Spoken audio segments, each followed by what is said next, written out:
There are so many of you!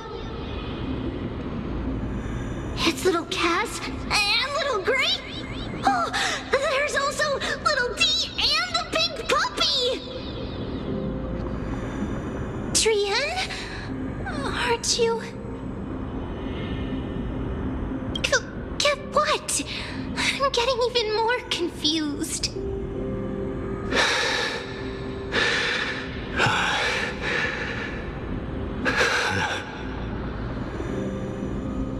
This is the first time I've encountered a deceased friend while going upstream in the River of Souls.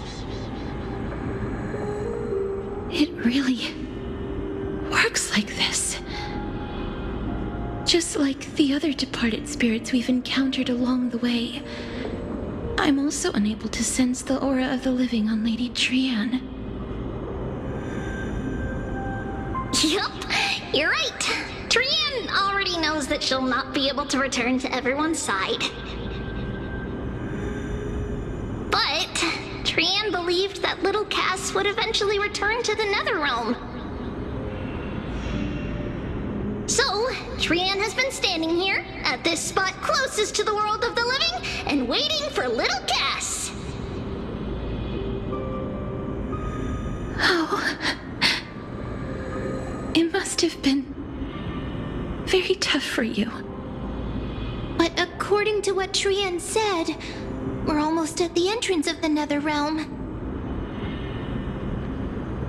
Trian promised Trevi and Trinan that when little Cass got here, Trian would get the gift ready and be the first person to run over and welcome you.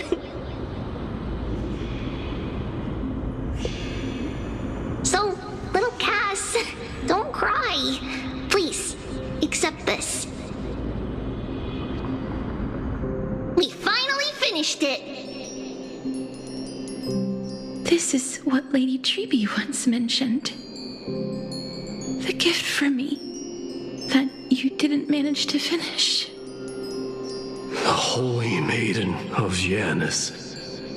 Even when separated by life and death, their thoughts are still connected. Trian spent a lot of time drawing this. Trian hopes that little Cass likes it. Seriously? It's seriously a wonderful drawing. Lady Trian.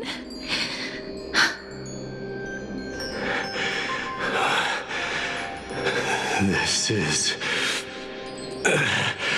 our flame chase journey. Little Cass, we don't know what your journey was like before. Trevi has always said that it must have been a very harsh and frightening journey. But little Cass no longer has anything to fear now, because everyone is here with you in this flame chase journey!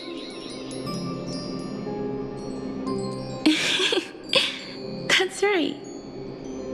Only now, when I see Lady Trian's gift, do I realize that I've already obtained so many things I would never have dared to dream of since I embarked on the flame chase journey.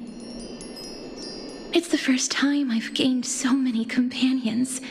The first time I picked up the hobbies of crafting and photography. The first time I had dinner with someone else. The first time I went to the market to buy the Chimera doll I'd liked for a very long time and hugged it to sleep.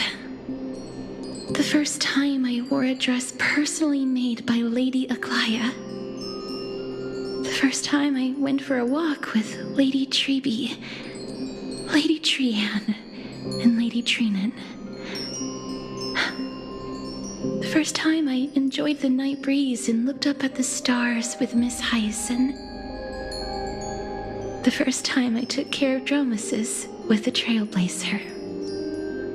Looking back at all these experiences I never thought were possible, it feels as though the scales of my life had shrunk from centuries and decades down to minutes and seconds.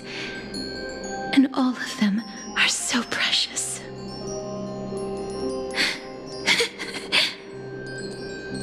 took countless photos in the past, but they're all black and white landscapes. I don't have a single one with friends.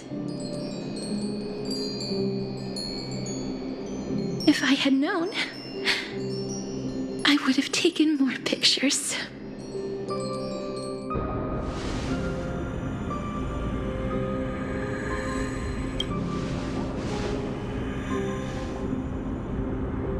Trian says yes! Trian likes little Cass and would love to take a picture with little Cass.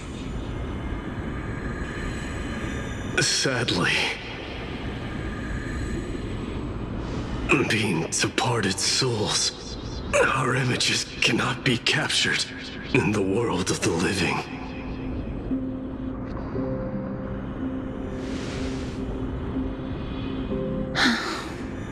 I thought so too. What? Are we seriously going to leave any room for regret?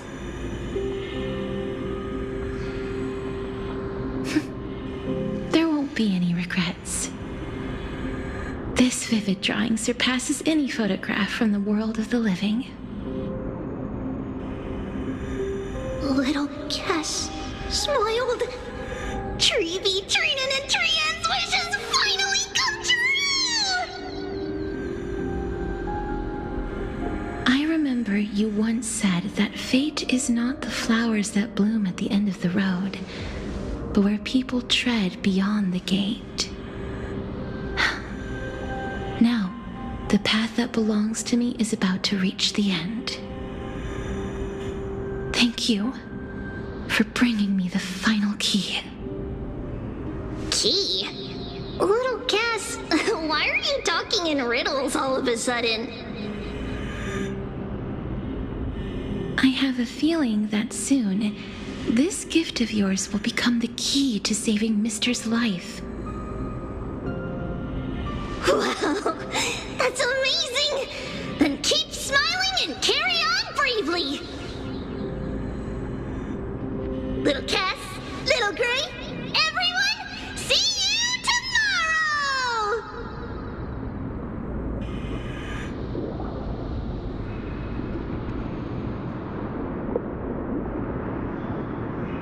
Lady Trian. The aura of this place. We have indeed reached the end of the stream of souls. If I go any further, I might lose myself. I must leave now, for the black tide still wreaks havoc in the realm of the living.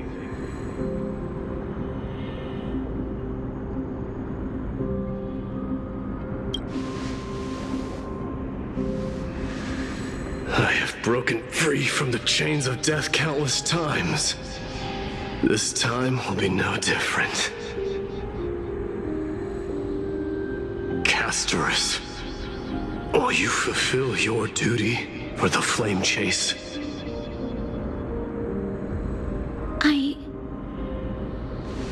I have yet to make my decision, Lord Mighty.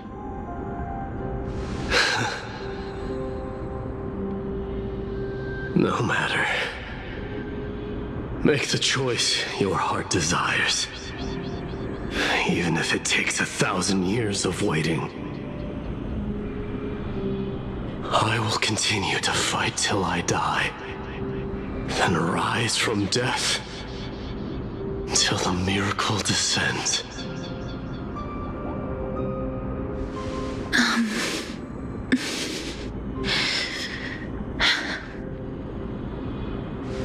There is one more thing you should know, Lord Mighty.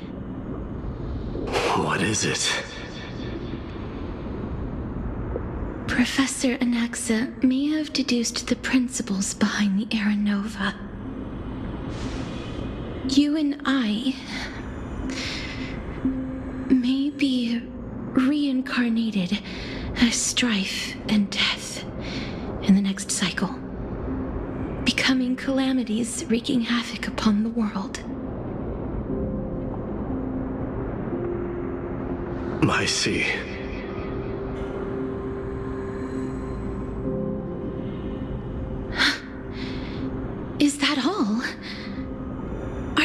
to accept such a fate without complaints?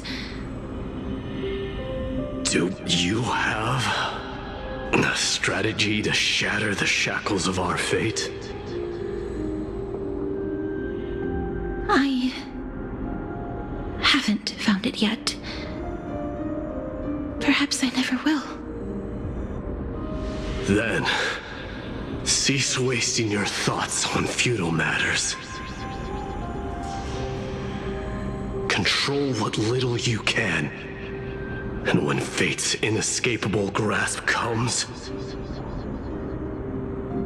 resist it with the strength of your mighty will.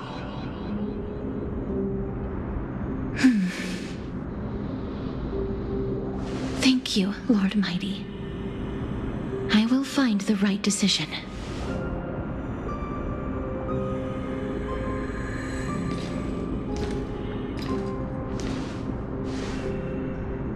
In the name of strife, may you meet a fitting end. This must be the alchemical matrix the spirit mentioned. Let's see. We need to insert Aquila's sky, Georios' earth, Kethali's fire, Fagusa's ocean,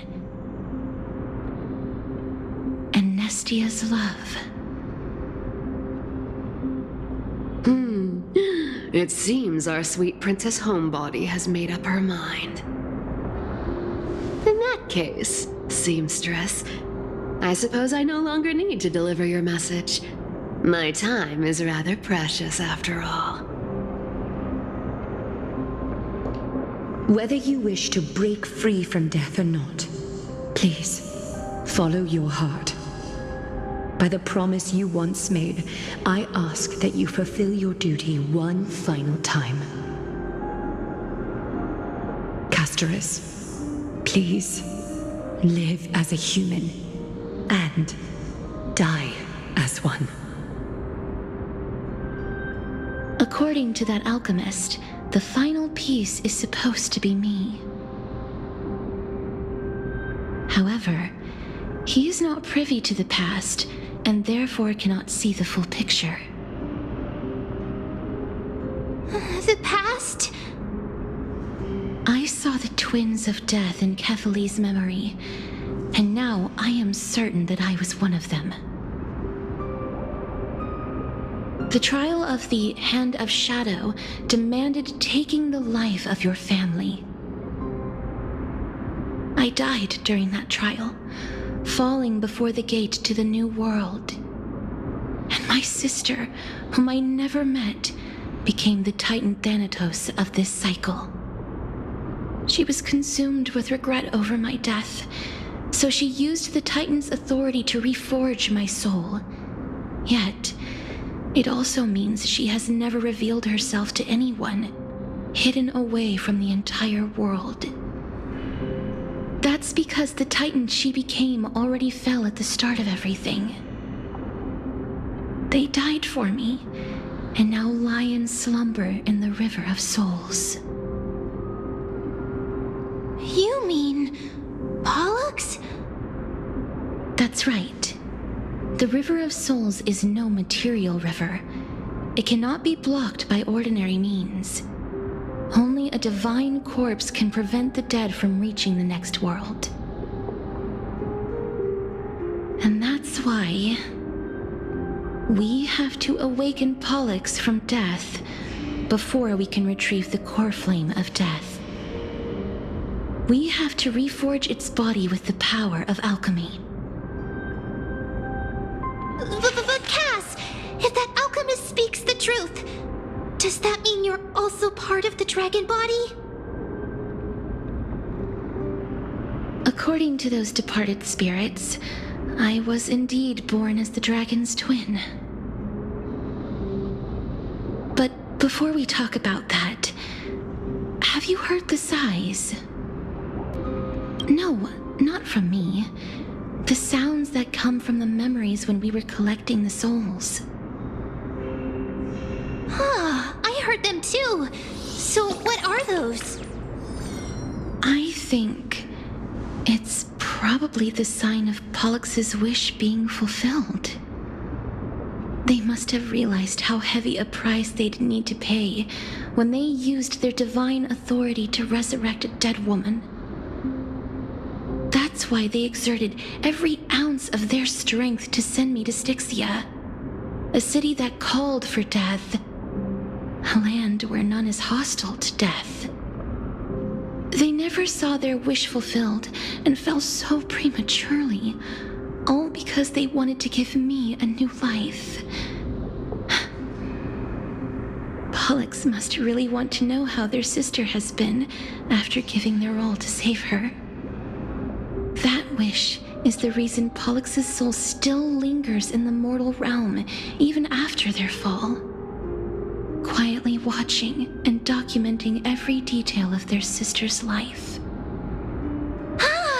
So instead of picking up objects on the way here, We were instead showing things to a strand of yearning that lingers here. Now, we must weave these yearnings together and restore them into Pollux's complete soul.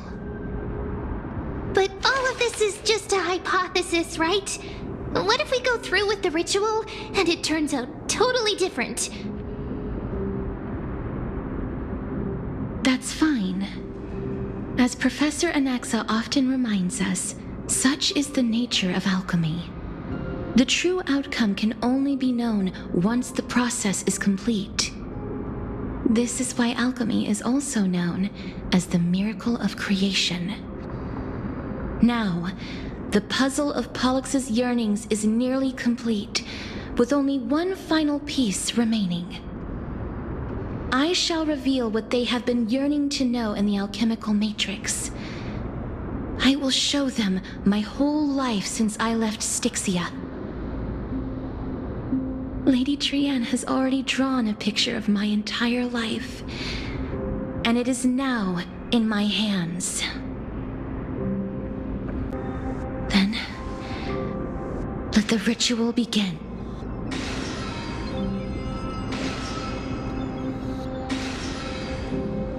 And now, the objective is complete.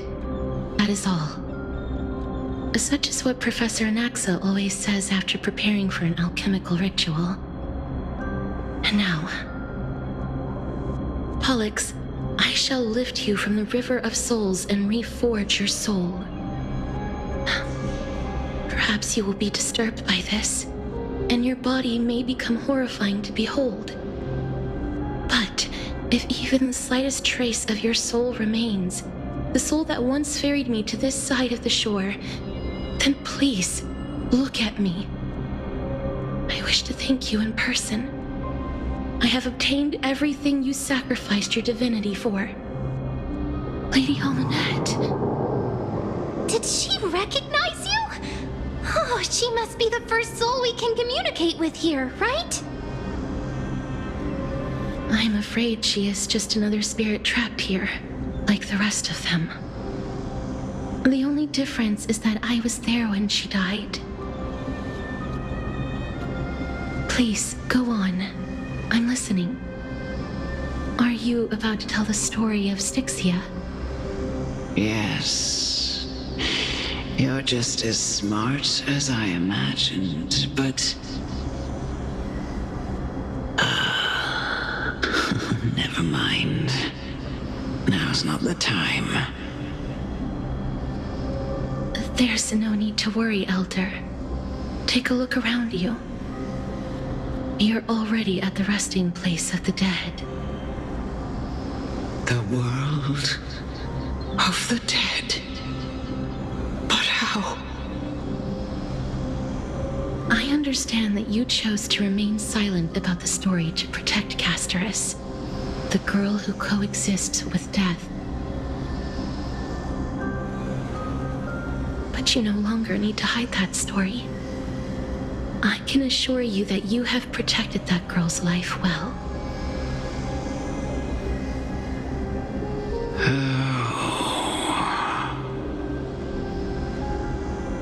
Well, in that case, let me begin.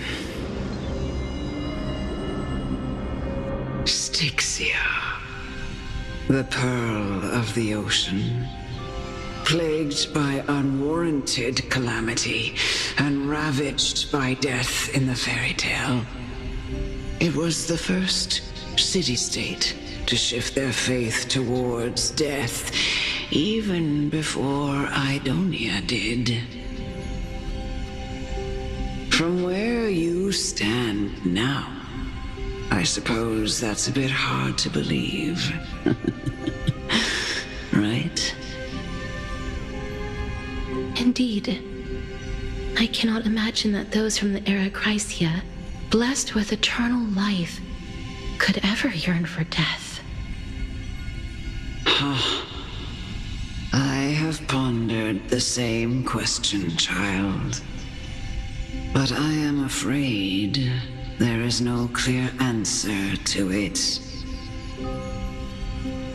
Journeys and epics are only glorious and magnificent because all things eventually fade to dust. That's how someone once explained to me why death isn't necessary to the world. But I still can't take that as the final answer. Would a world without journeys and epics be worse off?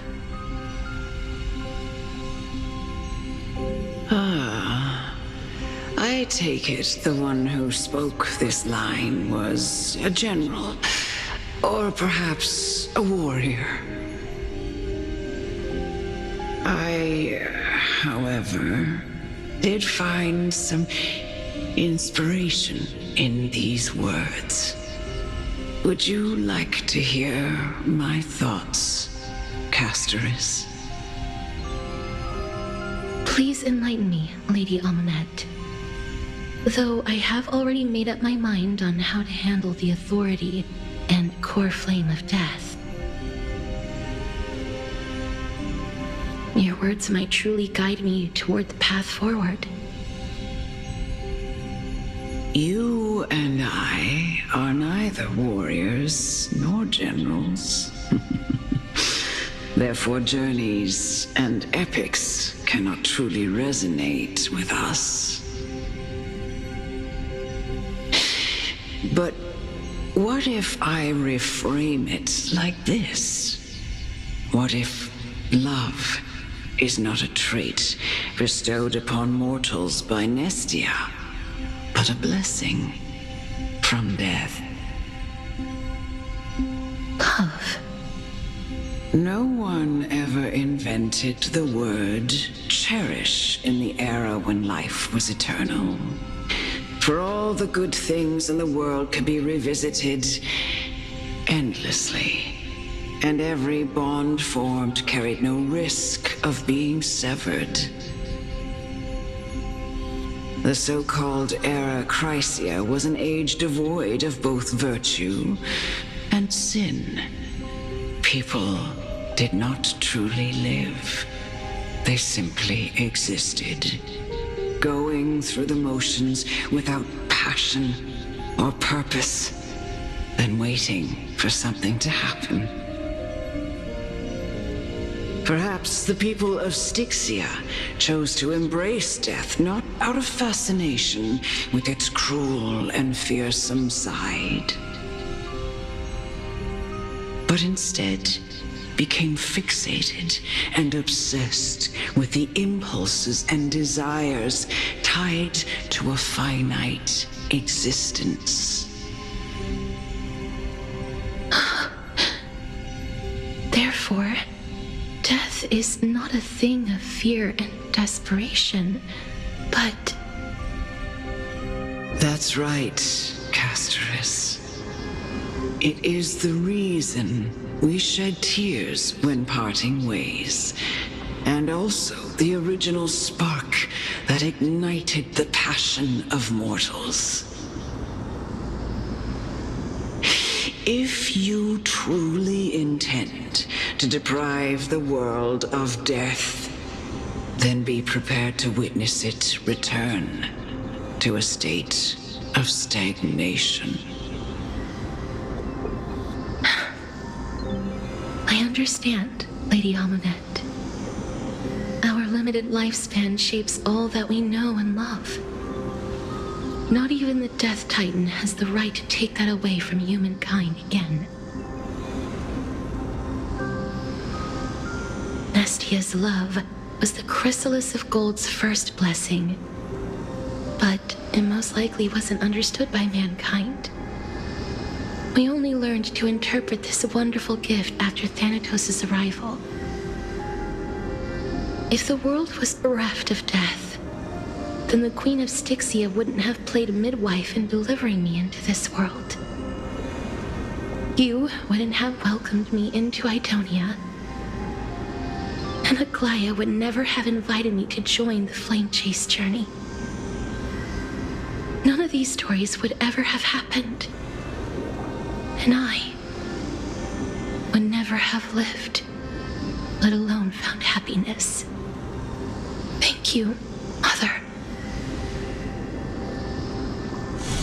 I will use all the love I've experienced in this long life to complete the final miracle.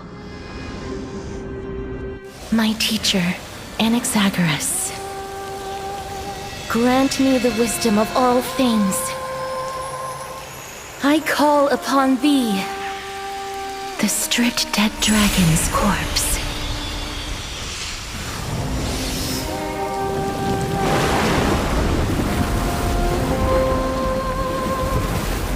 Rises from the earth, falls from the sky. As above, so below. This is the greatest power of all powers, unstoppable in this world.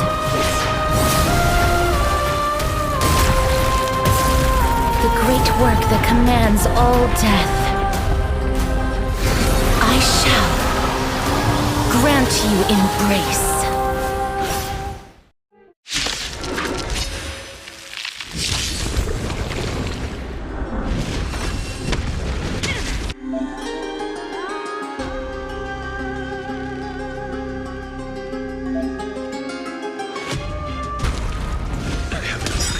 Is the girl who once saved my life truly gone? Or will you show yourself again? Once we eradicate this hatred and regret. Allow me to purge the root. Time to cleanse the filth. What do you look? The truth burns cold. Everything in this world is bleeding.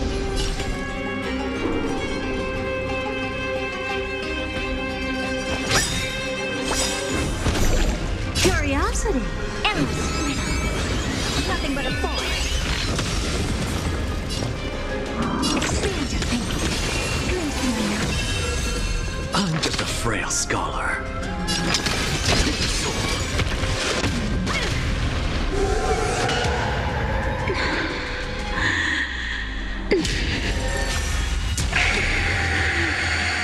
I know you're anxious. Shh. Don't be afraid.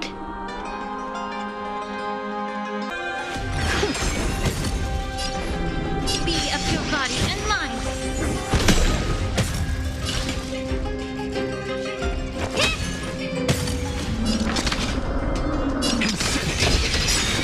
Look, with this divine power, I reforge all things.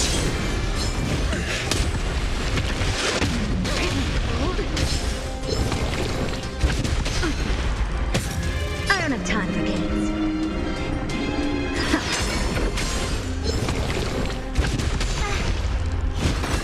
So tiring. The small price to pay. Time to cleanse the filth.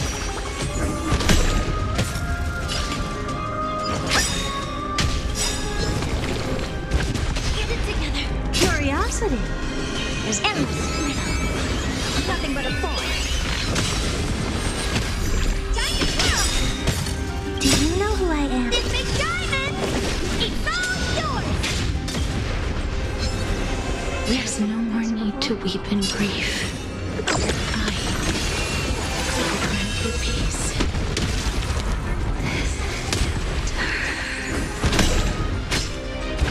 Yes, it's me.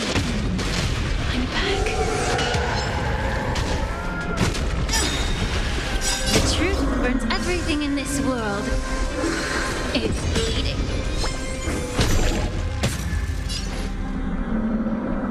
Be of your body and mind. Be careful. They may be moving by instinct. There is fear welling up within them. Never seen perfection before. Allow me to purchase time to cleanse the chill. Curiosity. Endless. Nothing but a boy. Honored to meet me.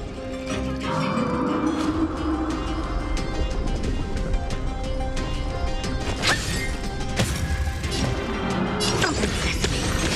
Glimpse me now. Time to twirl.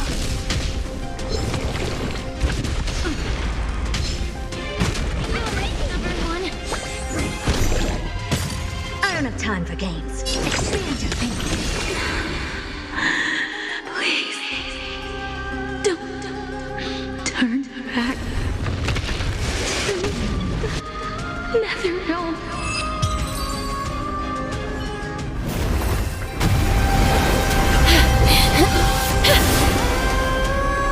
Oh, death.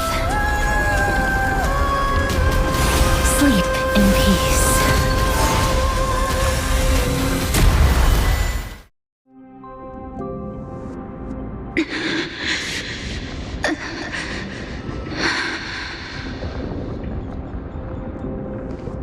I'm sorry I have to wake you up from ancient death. And I know you're anxious. Shh. Don't be afraid.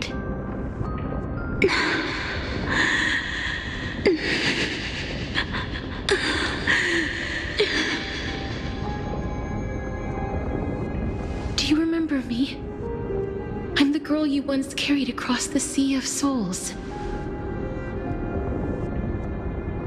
I'm sorry I wasn't able to remember you, but with the help of many people, I was finally able to pick up these broken fragments of my past.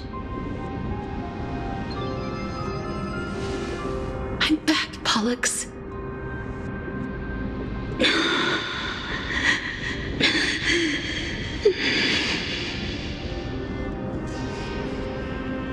I know this might not be what you wanted.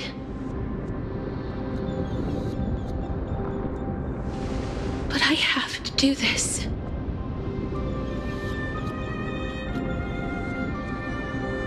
So please, carry me across the Sea of Souls again and return me to the Netherrealm, just like you did in the past.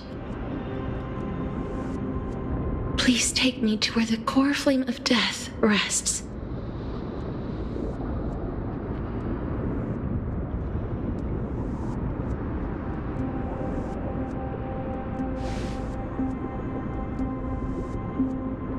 I'll be going now.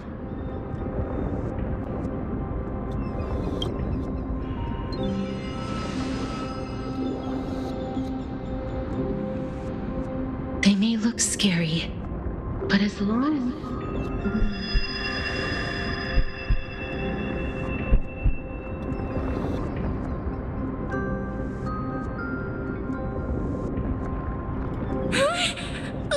What's wrong?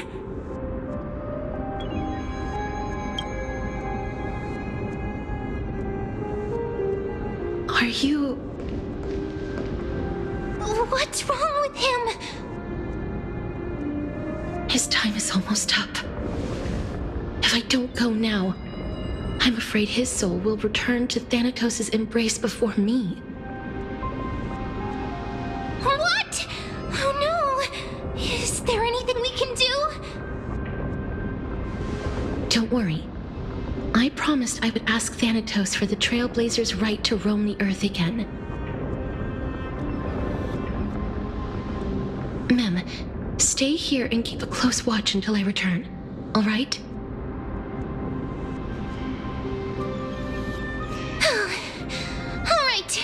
I'm the best at taking care of others. Go on, Cass. Make sure not to leave yourself with any regrets.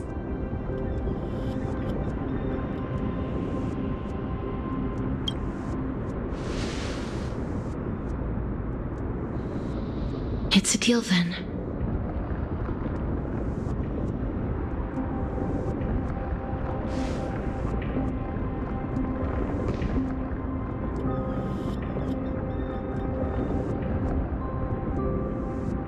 Please.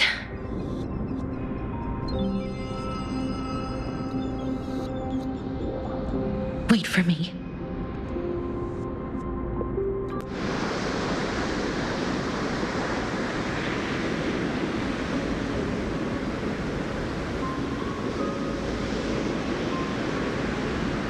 After all that, you still ended up back here.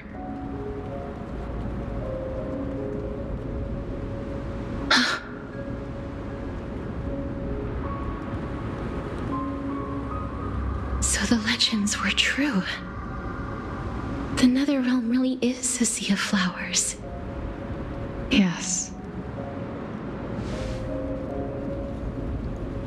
Just like the flower fields we tended to back then. Is that you, Pollux? Do you remember me? I don't have the memories from that time, but I've seen you before during an experiment. I see. Call me Thanatos, then. It'll be easier. However, since you recognize the name, you must already know everything about Thanatos, right? Yes. I'm here to reforge the order of life and death in Amphorius.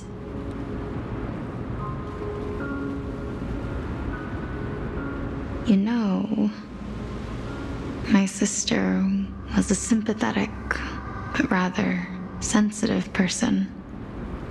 Whenever she didn't want to say what was on her mind, she would avoid eye contact and look off into the distance.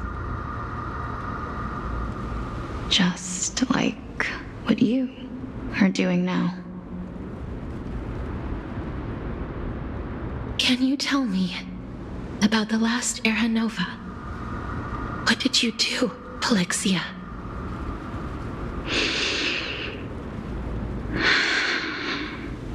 Where should I begin?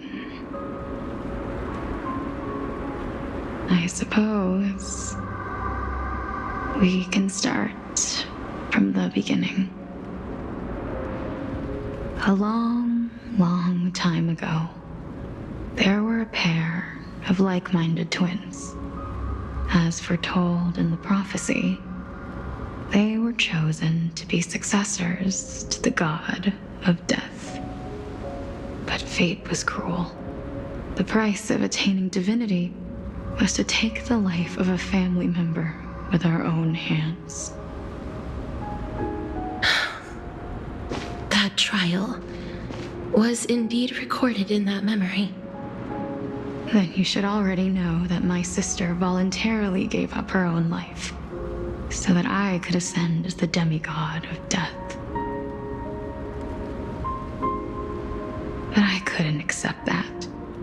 Why did we have to kill each other for a future she'd never see herself? That's not fair. So, while weaving the laws of the new world, I shattered the forbidden bottom line for life and death.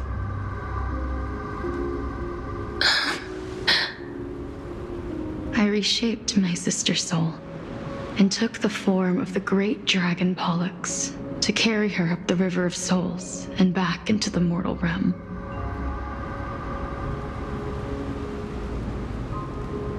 But our fates were already decided and manifested in unexpected ways in response to my futile actions. Aging is an unbreakable law of nature laid upon humankind, created at the same time as death. When the living die, their souls will meet Thanatos, who would determine where every soul goes. If the Reaper raises their left hand, the soul is granted death and allowed to enter the Netherrealm to await reincarnation. If they raise their right hand, the soul is rejected by the Netherrealm and returned to the mortal realm to continue walking the earth. That's why the Hand of Shadow can only lay down judgment and not embrace another being. Yes. Death was originally a pair of hands, but they were split in twain when we reached the mortal realm, never to touch each other ever again. The half of Thanatos that represents life, the undying human who grants death, that was the curse I forced upon you. Then, what about you? As the half of Thanatos representing death, I shoulder the fate of defying death. I died the moment I entered the world of the living. From then on, my Titan also no longer existed in this world. The cycle of life and death stopped. Souls were denied their audience with death and were left stranded within an ever-rising river of the dead. What irony. My selfish desire to save your life gave you and the world a fate far worse than death instead.